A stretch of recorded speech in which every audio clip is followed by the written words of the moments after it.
increasingly concerned over technological problems plaguing its new $13 billion nuclear-powered aircraft carrier. The Navy has dispatched a unique team of civilian and government experts to the USS Gerald R. Ford in a new attempt to understand what is happening. The experts, pulled from outside the defense industry in order to provide a fresh perspective, were selected for their expertise in working with complex electromagnetic systems, a technology that has proved daunting for the Navy and shipbuilder Huntington Ingalls at its Newport News shipbuilding facilities in Virginia. The team, which Navy officials have declined to identify, started work last month on getting the ship's 11 electromagnetic weapons elevators up and running, a task that the Secretary of the Navy has already staked his job on, telling President Trump he can fire him if they are not in working order. Currently, only 2 of the ship's new weapons elevators are operational, meaning sailors are unable to quickly move munitions from below decks to aircraft ready to take off. "We have a full court press on the advanced weapons elevators,"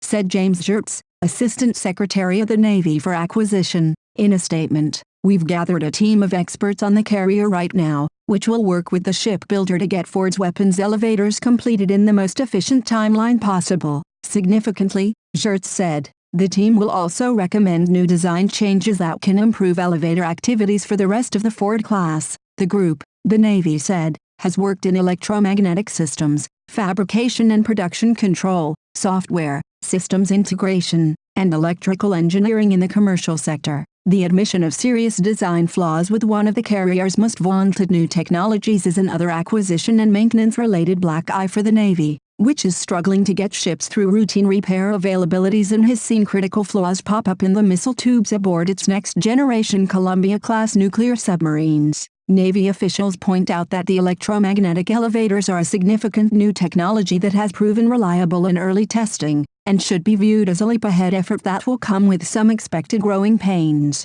The new elevators are designed to lift 20,000 pounds of munitions at a rate of 150 feet per minute, as opposed to the current Nimitz-class elevators which move 10,500 pounds at 100 feet per minute. But perfecting the new technology has so far proven difficult. Earlier this year, the Navy announced it was pushing back the schedule for getting the Ford to sea for its next round of trials, moving the tests from July to October, due to a number of issues, including the elevators. The schedule slip has put Navy Secretary Richard Spencer in an awkward position. As he previously related, he told President Trump, "I asked him to stick his hand out, he stuck his hand out. I said, let's do this like corporate America." I shook his hand and said, "The elevators will be ready to go when she pulls out or you can fire me." The issues with the Ford have also caught the attention of Senator Jim Inhofe, chairman of the Senate Armed Services Committee, who said recently that delays with the elevators present a serious readiness gap if they eventually delay the ship's first deployment slated for 2021.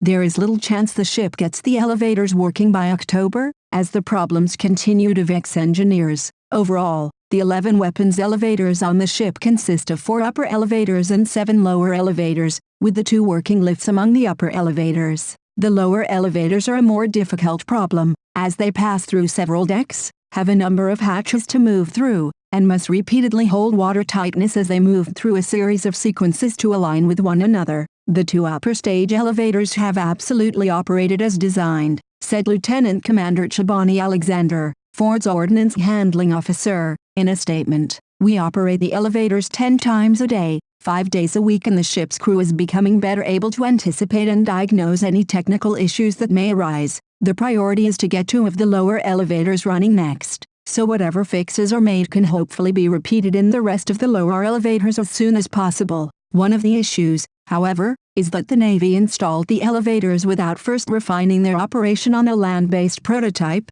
meaning their installation on the first ship in the class has, in effect, acted as the prototype for the entire class of ships. To get at some of those issues, the Navy is constructing a land-based test site at a naval facility in Philadelphia slated to be finished next year, and it is building what service officials are calling a digital twin, a detailed computer model constantly updated with data from the real-world systems in Newport News that will be used for troubleshooting issues. Both systems will allow the Navy and shipbuilder to mature the technology and aid in troubleshooting, Navy spokesman Captain Danny Hernandez said. That extra work on the forthcoming ships in the class is critical, as the Navy has already committed another $15.4 billion to start work on the 3rd and 4th carriers of the class.